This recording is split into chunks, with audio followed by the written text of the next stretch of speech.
Comencemos por comprender de qué manera la ilusión del yo es fuente de angustia y tristeza. Y con esta toma de conciencia, sin más, habremos abierto una ruta de liberación. Una cosa es lo que yo soy como realidad objetiva, y otra, la imagen que yo me formo de esa realidad. Cuando la imagen y la realidad coinciden, entonces somos sabios, equilibrados, adultos. Pero frecuentemente sucede que la conciencia se aparta de la valoración objetiva de sí misma en un doble juego. Primero, no acepta sino rechaza su realidad.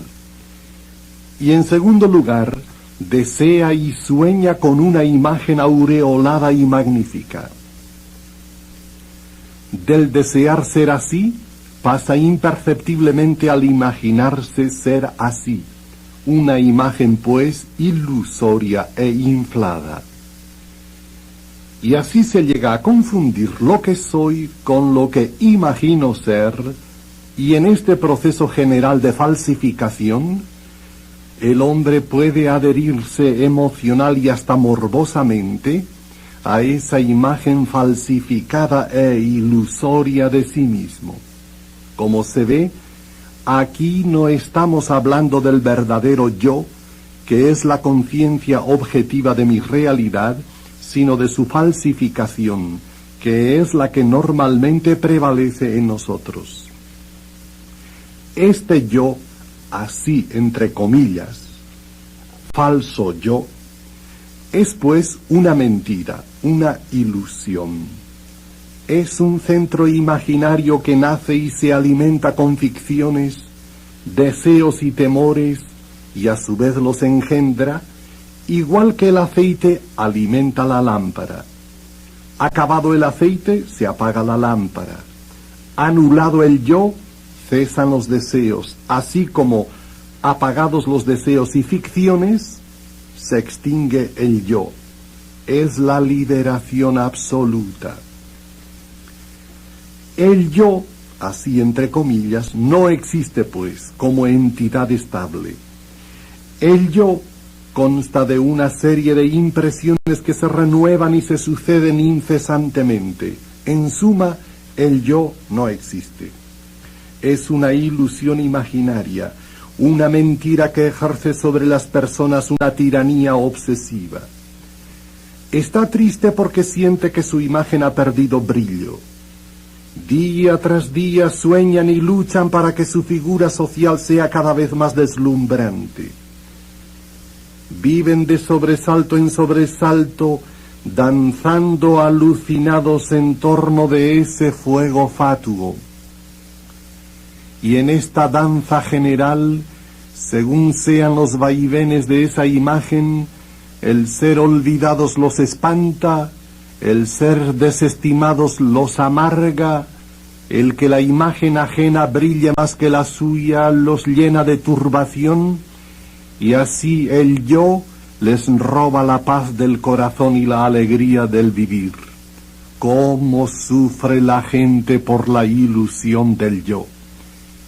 Es pues el yo un ídolo tejido por la vanidad, el egoísmo y el orgullo de la vida. Por eso, a las gentes no les interesa tanto el tener como el aparecer, les interesa todo lo que pueda resaltar la vana mentira de su figura social. Se mueren por los vestidos, los automóviles, las mansiones lujosas, las fiestas de sociedad, por el aparecer en la página social de los periódicos. Es un mundo artificial que gira incansablemente en torno a esa seductora y vana mariposa. En suma, el yo es una loca quimera, un fuego fatuo, etiqueta y ropaje, una vibración inútil que persigue y obsesiona. Es un flujo continuo de sensaciones e impresiones referidas a un centro imaginario e inexistente.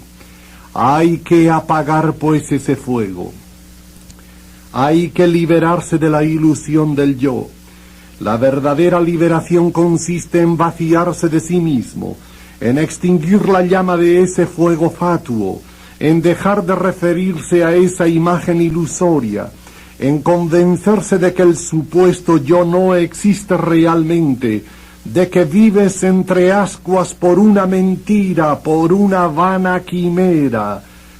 Debes convencerte y tomar conciencia de que, cuando te aferrabas tan apasionadamente a la ilusión del yo, estabas abrazándote a una sombra, y así, una vez extinguida la llama de la ilusión del yo, se apagan también aquellas emociones que eran madres e hijas al mismo tiempo de esa ilusión. Temores, deseos, ansiedades, obsesiones, aprehensiones, angustias. Y apagadas estas llamas, nace en el interior un gran descanso, una gran serenidad. Muerto el yo, nace la libertad. Ahora bien, quien se ha vaciado de sí mismo es un sabio. Para el vacío de sí mismo no existe el ridículo. El temor nunca llamará a sus puertas, ni tampoco la tristeza. No hay sobresaltos para el desposeído. Le tienen sin cuidado lo que los demás piensen o digan sobre su persona. El que se vació de sí mismo experimenta la misma sensación de descanso que cuando desaparece una fiebre alta, porque el yo es precisamente eso: llama, fuego, fiebre, deseo, pasión. Y todo este proceso de liberación se consigue con el ejercicio constante del vacío mental, cassette número 5. El secreto está en detener la actividad de la mente, porque esta actividad está centrada en el yo y lo engendra. El vacío mental instala al hombre en un mundo nuevo, en el mundo de la realidad última, diferente del mundo de las apariencias. Para el hombre que se ha liberado de la ilusión del yo y se ha vaciado de sí mismo, nada en el mundo consigue remecer su serenidad. Así como el huracán no hace mella en el acantilado, así los disgustos dejan inmutable al hombre que renunció a la ilusión del yo. La presencia de sí es perturbada normalmente por los delirios del yo, pero una vez eliminado el yo, el desposeído adquiere el control de sí, la presencia de ánimo en todo, y por este desprenderse de sí y de sus cosas, el pobre y el desposeído, una vez libre de las ataduras apropiadoras del yo, se lanza sin impedimento en el seno profundo de la libertad. Como consecuencia, consigue vivir libre de todo temor y adquiere la estabilidad de quien está más allá de todo cambio. Y así, el pobre y el desposeído, al sentirse desligado de sí mismo, va entrando suavemente en las aguas tibias de la serenidad, humildad, benignidad, mansedumbre, compasión, paz. El hombre artificial, el que está sometido a las tiranías del yo, está siempre vuelto hacia afuera, obsesionado por quedar bien, causar buena impresión. ¿Qué dicen de mí? ¿Qué piensan de mí? Y al vaivén de estos avatares sufre, teme, se estremece. La vanidad y el egoísmo atan al hombre a una existencia dolorosa, haciéndolo esclavo de los caprichos del yo. En cambio, el hombre desposeído es un hombre esencialmente hacia adentro. como ya se convenció de que el yo es una mentira, le tiene absolutamente sin cuidado lo que digan o piensen en referencia a un yo que él sabe que no existe. Por eso vive desligado de las preocupaciones artificiales en una gozosa interioridad. A pesar de vivir entre las cosas y los acontecimientos, su morada está en el reino de la serenidad. Desarrolla actividades externas, pero su intimidad está instalada en un fondo inmutable. Sin poder ni propiedades, el desposeído hace el camino mirándolo todo con ternura, tratándolo todo con respeto y veneración. Su vestidura es la paciencia y sus entrañas están tejidas de mansedumbre. Nada tiene que defender porque está desapropiado de todo. A nadie amenaza y por nadie se siente amenazado, por eso cuenta con la amistad de todos. ¿Armas? ¿Para qué? Al que nada tiene y nada quiere temer, ¿qué le puede turbar? Por eso el hombre vacío de sí es un hombre invencible.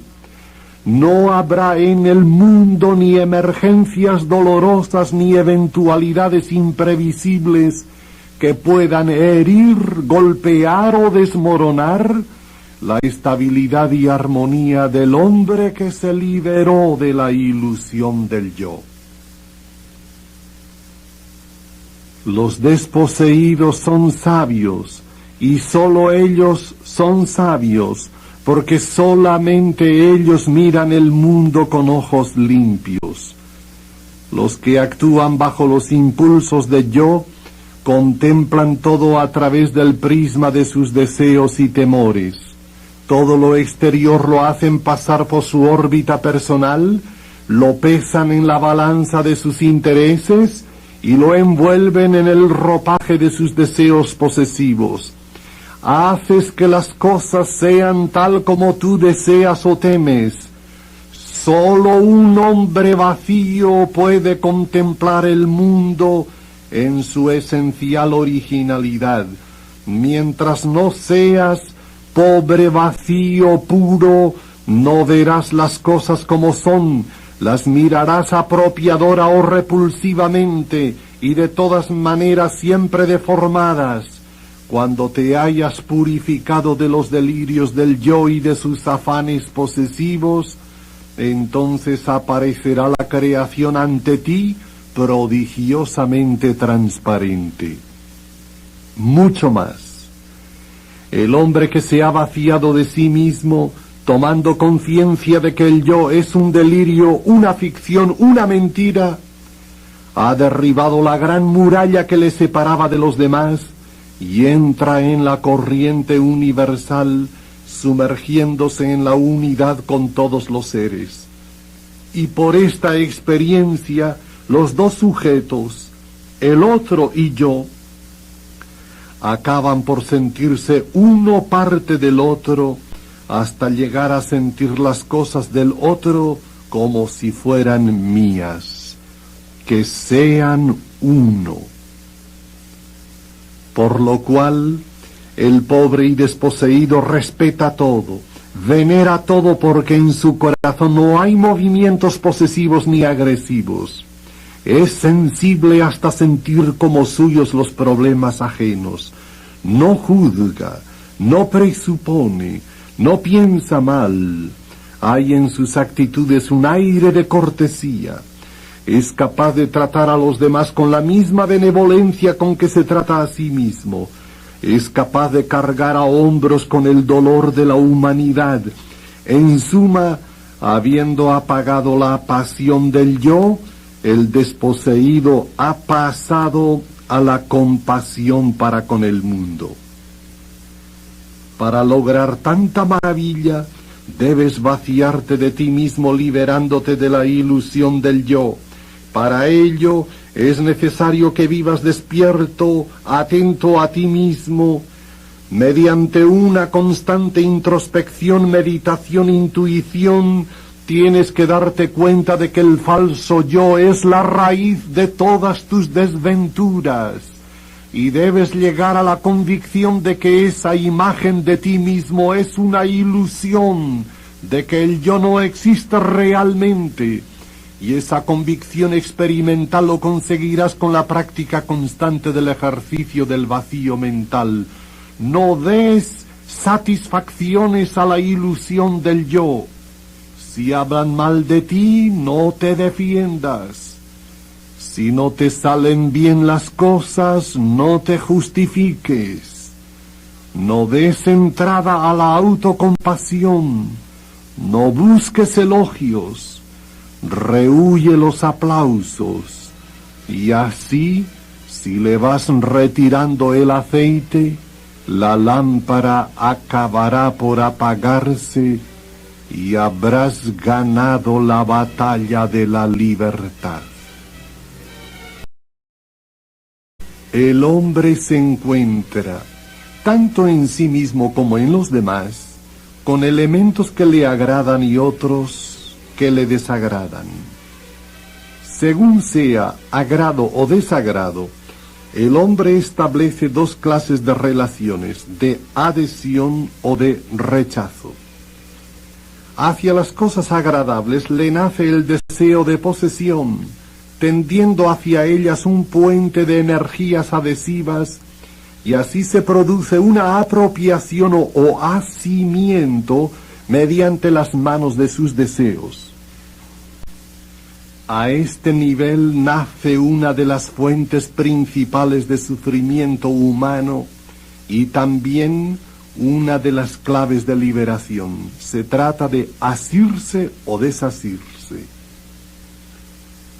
Podemos asir las riendas de un caballo o el volante de un automóvil. En tales casos asimos con las manos. Pero también podemos asirnos a una idea, a un proyecto, a una persona, a nosotros mismos, y en estos casos nos asimos con las energías mentales y afectivas. Podríamos también utilizar los verbos apropiarse, adherirse y otros. Efectivamente, el hombre puede establecer un vínculo afectivo de apropiación con diferentes situaciones, cosas o personas, enganchándose hoy al prestigio, mañana a la belleza, al día siguiente al éxito. Hoy desea apasionadamente que el proyecto tenga un éxito pleno, que aquella persona acepte su opinión, que fulano fracase, que el de más allá desaparezca, que Oriente pierda, que Occidente gane, que su equipo salga campeón, que a los secuestradores los condenen a cadena perpetua, que fulano pierda el pleito, conquistar el afecto de aquella persona, que hoy llueva, mañana salga el sol, que el hermano triunfe, la mamá sane. Todos los acontecimientos transmitidos por los medios de comunicación los rechaza airadamente o se adhiere ardientemente según sean sus intereses. Así vive el propietario, sujetado a todo con lazos ardientes, lazos que se le convierten en cadenas y como consecuencia su vida se transforma en una cárcel. Ahora bien, cuando el hombre no puede poseer el objeto deseado, o cuando percibe que eventuales competidores o usurpadores pueden disputarle la presa, descienden sobre él las tinieblas del temor, y el temor es un detonante que desencadena energías defensivo-ofensivas para la conquista o defensa de algo. Por eso, el temor es guerra. Y sucede algo peor.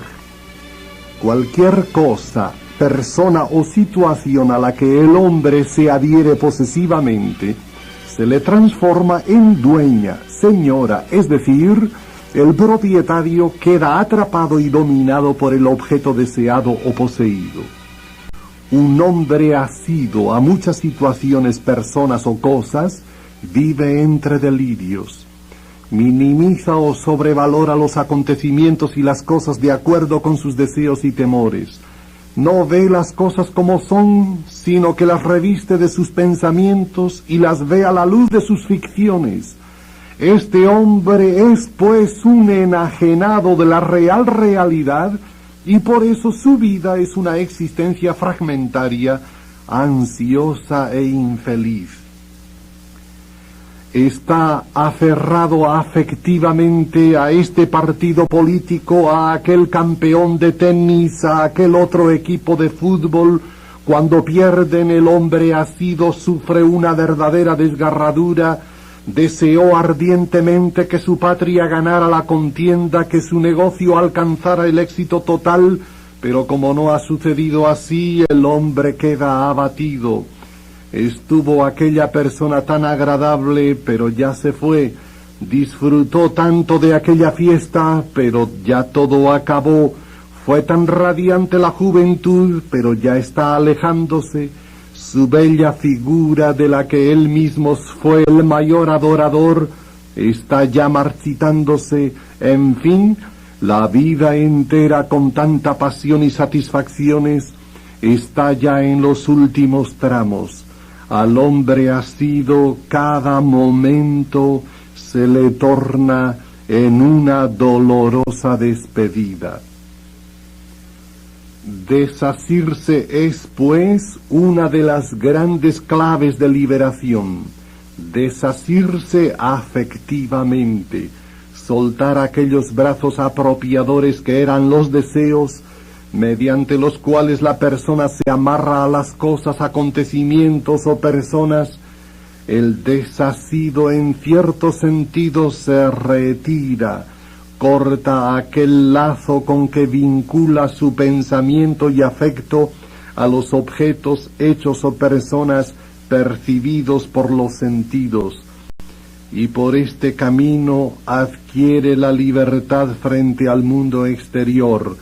Como resultado de este deshacimiento, el hombre desprendido no se siente turbado por la percepción de las cosas o el recuerdo de ellas, no se siente amenazado por las cosas que están sucediendo, han sucedido o pueden suceder, y así paulatinamente el desasido se va instalando en la región de la serenidad. Para que un buque mercante amarrado a un dique pueda surcar los mares, necesita soltar previamente las maromas. Para que el hombre pueda navegar por los mares de la libertad, necesita soltar los deseos apropiadores. Hay que luchar con pasión en la vida, es verdad, con pasión sí, pero también con paz, sin esclavitudes ni ansiedades, sin permitir que las cosas me dominen y me esclavicen. Cuando el hombre suelta las amarras apropiadoras, cuando verdaderamente se desprende afectivamente de tantas cosas que le seducen, es entonces cuando las facultades mentales comienzan a funcionar apaciblemente, sin inquietud. En este caso la actividad exterior de este hombre no se altera, lo que sí cambia es el tono interior. El desasido actúa con mayor acierto en sus negocios, ve las cosas más objetivamente, lucha en la vida con tanta pasión como antes, pero sin turbarse ni quemar inútilmente energías. Los hechos y las cosas no lo asustan ni lo dominan. El hombre ahora es un señor, dueño de sí y de cuanto lo rodea. Desasirse equivale, pues, a tratarse a sí mismo y al mundo con una actitud apreciativa y reverente, no malgastar energías, avanzar hacia la seguridad interior y ausencia de temor, caminar incesantemente desde la servidumbre hacia la libertad. Y libertad significa dar curso libre a todos los impulsos creadores y benevolentes que yacen en el fondo del hombre. El que no ha sufrido se parece a una caña de bambú, no tiene meollo, no sabe nada. Un gran sufrimiento se parece a una tempestad que devasta y arrasa una amplia comarca, pero una vez que pasó el temporal, el paisaje luce calmo, sereno. Una gran tribulación hace crecer al hombre en madurez más que 5 años de crecimiento normal. Frecuentemente se oye este comentario: ¿cómo ha cambiado fulano? ¿Cuánto ha madurado?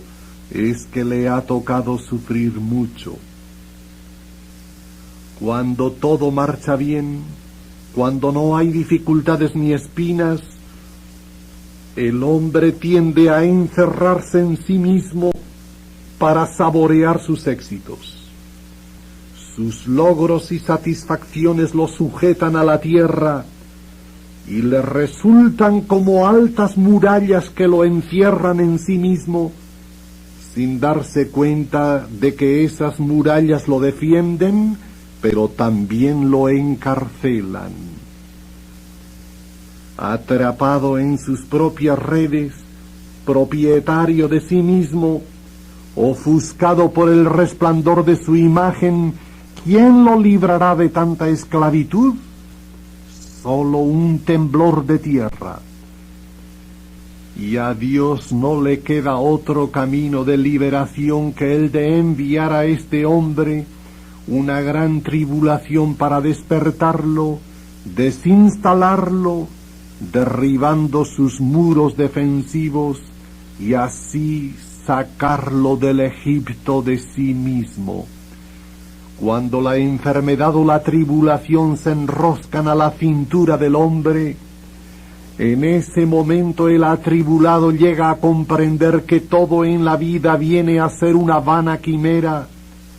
Como consecuencia se despluman las ficciones, se destiñen los atavíos artificiales y el hombre despierta, y no sin desengaño, a la realidad verdadera. Sin sufrimiento no hay sabiduría. Pero la tribulación le resulta tan amarga que el hombre no quiere saber nada de eso y vuelve la cara a otra parte. Es que generalmente suele suceder lo siguiente: cuando los golpes caen sorpresivamente sobre el hombre, lo envuelven como en una polvareda emocional y el hombre no ve nada. En ese momento es muy difícil disponer de una mirada de fe, porque el hombre no ve a primera vista más que la fatalidad cósmica o la perversidad humana. Le parece que todo sucede al azar, inexorablemente, y que detrás de los acontecimientos no hubiese nada o nadie. Pero después de un cierto tiempo, al tomar una razonable distancia y perspectiva, y tender una larga mirada, la mirada de la fe, en ese momento el hombre comienza a comprender que lo que sucedió fue una pedagogía divina y, en el fondo, una predilección liberadora. Si te detienes un momento, miras atrás en tu vida y reflexionas un poco, descubrirás que tantos acontecimientos dolorosos de tu pasado, que en su momento te parecieron desgracias, hoy, a la vuelta de 10 años, estás comprobando que te han traído mucha bendición, desprendimiento y libertad interior. A la vuelta de los años han resultado ser no desgracias, sino hechos providenciales en tu vida. Lo que sucede es que este descubrimiento o comprobación sobreviene muy lentamente. Cuando el cristiano se encuentra de súbito con el sufrimiento, su primera reacción suele ser la rebeldía. ¿Por qué? Y la protesta es lanzada en el fondo contra Dios, sin tomar en consideración que aquel a quien se dirige la protesta está en la cumbre del dolor, clavado en la cruz. y la respuesta al por qué viene siempre desde lo alto de la cruz. Pero como el cristiano al principio está envuelto en el clamor y polvareda de la rebeldía, de entrada no llega a percibir esa respuesta. Pero después de pasar cierto tiempo, al limpiarse la atmósfera interior de aquella polvareda emocional, el cristiano comienza a percibir claramente aquella respuesta. Pero la respuesta que viene de lo alto de la cruz no es una consideración teórica sobre el dolor, sino una orden perentoria. Ven, toma tu cruz y sígueme. La salvación ya está a las puertas. Cuando el cristiano, en ese caminar asociado al Cristo doliente, cesa en su rebeldía, toma su cruz, se entrega y adora, entonces hacen su aparición el sentido salvífico del dolor y el misterio redentor de la cruz. En este momento, el dolor y la muerte son vencidos porque pierden su aguijón más temible y el cristiano es visitado por la alegría y la paz. En la historia de Israel, los 4 siglos que siguieron al pequeño imperio davídico fueron los siglos más decadentes de aquella historia, llenos de apostasías y de infidelidad. Dios vio que la única salvación posible para aquel pueblo era un desastre nacional. Y así sucedió. Los sitiadores de Nabucodonosor redujeron la capital teocrática a escombros y ruinas. Sus habitantes fueron deportados a Babilonia y allí se produjo la gran conversión. De una catástrofe nacional, Dios sacó todos los bienes de la historia de Israel. La inmensa mayoría de las grandes transformaciones que yo he conocido en mi vida han partido siempre de una gran tribulación. Por lo demás, solo el que ha sufrido puede conmoverse ante el dolor ajeno, porque la experiencia del dolor deja en quien sufre la sensibilidad y la comprensión hacia los demás dolientes. El que tiene experiencia del dolor siente ante el sufrimiento ajeno un movimiento o estremecimiento del corazón, una donación desinteresada del yo, una inclinación de todo el ser hacia el que sufre.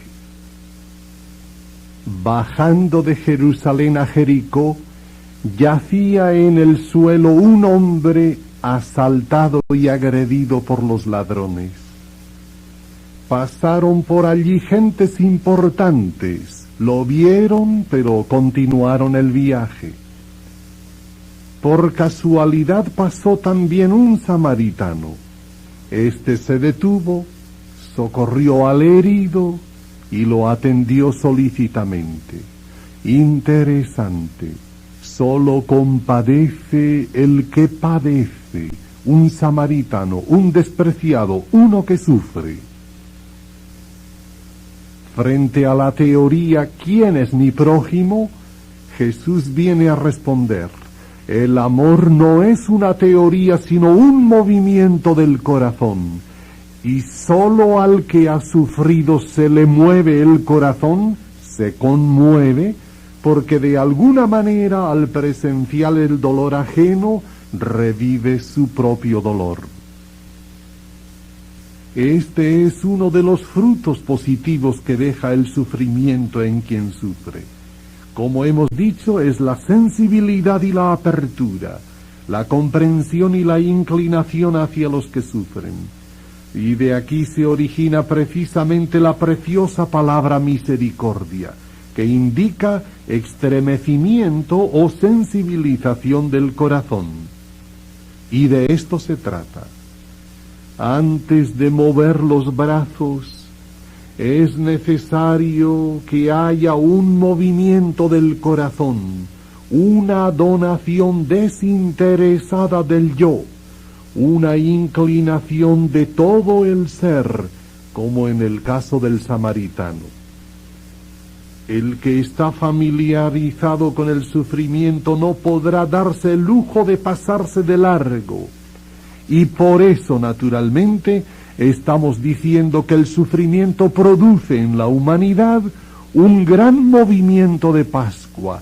Saca a las personas de sus posiciones egocéntricas hacia los demás atribulados, como en una cruzada general de solidaridad.